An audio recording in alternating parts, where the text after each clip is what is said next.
一直覺得養梔子花沒什麼難的，所以剛開始計劃做這個梔子花養護的視頻的時候，就想着做2期應該就足夠了。但是做了前2期之後，後來想想，還有好多一些細節的東西沒有講到，所以現在又做了這第3期。如果您錯過了前2期的話，不要緊，我在片尾會把前2期的視頻鏈接放上來，有需要的話可以點擊觀看。在這期裡頭，先給大家看一下梔子花必須澆水的時候是什麼一個狀態，然後完了會分享一下我是怎麼減脂疏雷的，最後分享一下梔子花的一些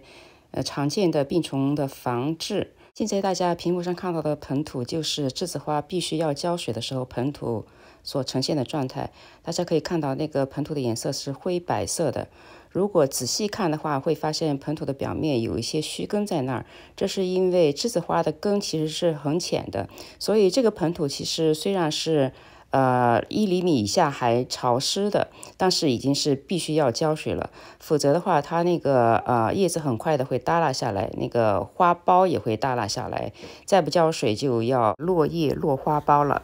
接下來給大家聊一下怎麼修剪梔子花。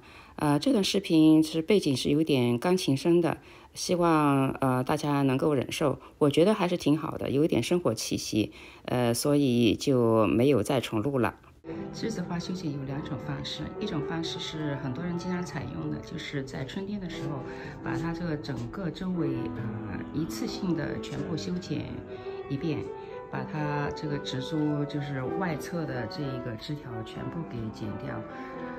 這種方式的話呢，它剪掉的那一年就是基本上花芽就全給剪掉了，就很少了。然後有另外一個問題是，就是說它來年在長花芽的時候，它原來引起那個植株太大的因素如果還存在的話，它的植株還是要長到原來那個大的規模才能開花，這樣子的話就白白浪費了1年的時間。然後我現在採用的方式是，每次開完花之後，我就是把這個花連這個花枝會剪多一點，這樣子就是形成一個分區修剪的方式。比如說我這一區就是從去年開始就是採用這種方式修剪，當時這花枝出來之後，每次開花我就是把它剪得很多，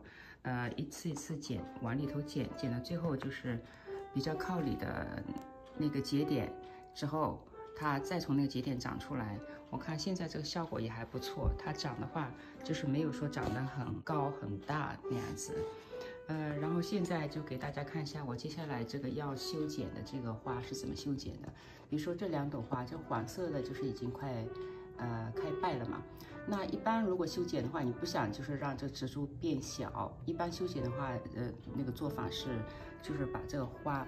從這個基座這兒給剪掉就行了。然後之後它這旁邊2個側芽它會發出來，發出來之後會再長花苞開花。但是我這個植株本來就是比較大嘛，如果讓它這樣子長的話呢，它這個側枝再長出來就會很高了，我就不希望它長得那麼高。所以這個花的話呢，我接下來修剪我會就直接修剪到這裡分叉的地方，然後分叉的地方，然後完了之後這一朵白色這一朵開完之後，我就是乾脆會把它修剪到這裡頭，這裡。然後這樣子一個修剪完之後，這整個枝就會沒掉了。沒掉了之後的話呢，它所有的營養就會給這個枝。然后這個枝也開完之後呢，我就會把它修剪到這裡。這裡之後就讓它自己再長。這裡頭它會長出新芽來的，因為這是2個節點。長出來之後呢，它可能就會把這一區給填滿了。這樣子的話呢，這個整個大小就會比較有效的得到控制。這樣子的話，就說這是這一個區了。然後另外這些區的話，我也會如法炮製。所以就是說，希望在未來的2、3年，它這個植株會變得小一點，就是更緊湊一點。我上期節目當中也提到了，考慮是不是要換這個花盆。後來想一想，就是換花盆還是下策，因為什麼呢？我們家這裡這個地方不是很大，如果換花盆再換了大了的話，首先擺在架子上可能就是不是很安全了，但擺地上的話呢，光照又不是很好，所以就是一個兩難的境地。所以最理想的方法就是把它整個這個葉子讓它長得更緊密一點，緊湊一點，然後花盆就是還是用原来這個花盆這樣子。然後今天跟大家聊的第二個養護的訣竅就是說，要進行適當的疏雷。比如說，像这个，现在这个有个很好的例子给大家看，就是它这个枝丫里长出来，就是说它长的时候呢，其實剛開始這兩個枝沒有那麼長的，就是都平的，然後中間有這麼一個花苞，這是一個花苞。當長的時候呢，這花苞它就是沒有得到足夠的營養。相反，兩邊的這個枝條由於各種複雜的原因吧，它就是長得比較高，這樣子這個花苞就是它是開不出來的，這個必須把它給掐掉，否則它是白白耗掉了那個營養。這樣子，當然有的時候呢，它這個花苞是會長出來的，像這個就是一個很好的例子，這個花苞。它就長得圓咕隆咚的，就是營養良好。然後旁邊兩個側芽的話，就是比較小，這肯定是可以開出來的。梔子花在寒冷的地區養護的另外一個很重要的點，就是要適當的補光。特別在咱們這個5區這樣子，就是冬天比較漫長，它的光是不足的，所以這也是造成為什麼就是說養着養着它會長得很長很高的原因，因為它是不斷的要尋找那個光源。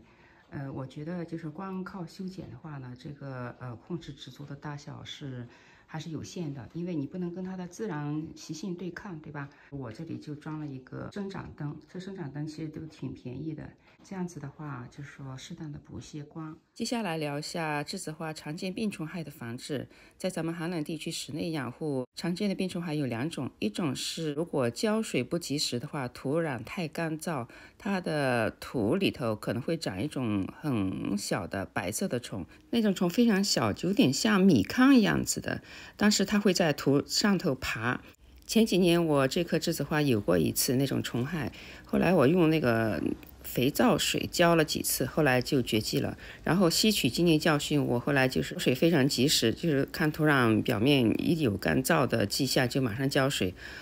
之後就沒有再出現過那種蟲害，所以的話我也沒有圖片給大家看了。現在大家看到屏幕上的這種是另外一種常見的蟲害。大家看到那個細細的蜘蛛網了吧？那是一種很小的蜘蛛結的網，那種蜘蛛是依靠吸取它嫩芽嫩花苞的汁液來生存的，所以對這個梔子花的生長和開花非常有害。防治的訣竅就是保持梔子花的濕潤度，但是問題來了，就是我們這兒室內實在是太乾了。我其實已經是很勤力的，幾乎每天早上下午都會噴一下水，但是那個水很快就乾掉了，所以的話就是時不時還會看到這種蜘蛛的蟲害出現。那麼有另外一個可以維持一段時間的方法，就是把梔子花拿來用水淋，就是給它洗個澡。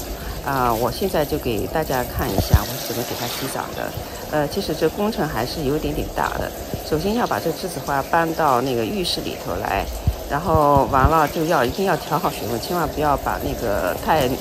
熱的水來澆它。調好水溫是那種微涼的，就可以給它澆了。就是哪裡都澆到，就是吱吱呀呀這樣子，把它澆到很水靈靈的狀態。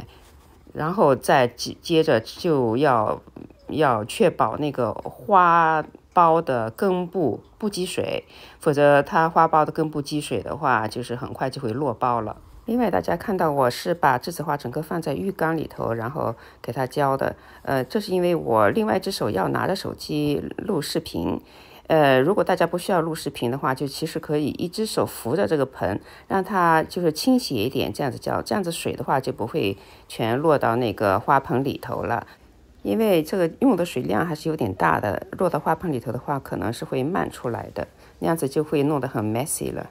好了，梔子花洗完澡之後的狀態就是乾乾淨淨的，然後其實咱們室內真是很乾，我這個洗完之後放在上頭。轉身把浴缸收拾了一下，也就5-6分鐘的時間吧。回來一看，那個葉子上的小水柱幾乎是全部已經蒸發掉了。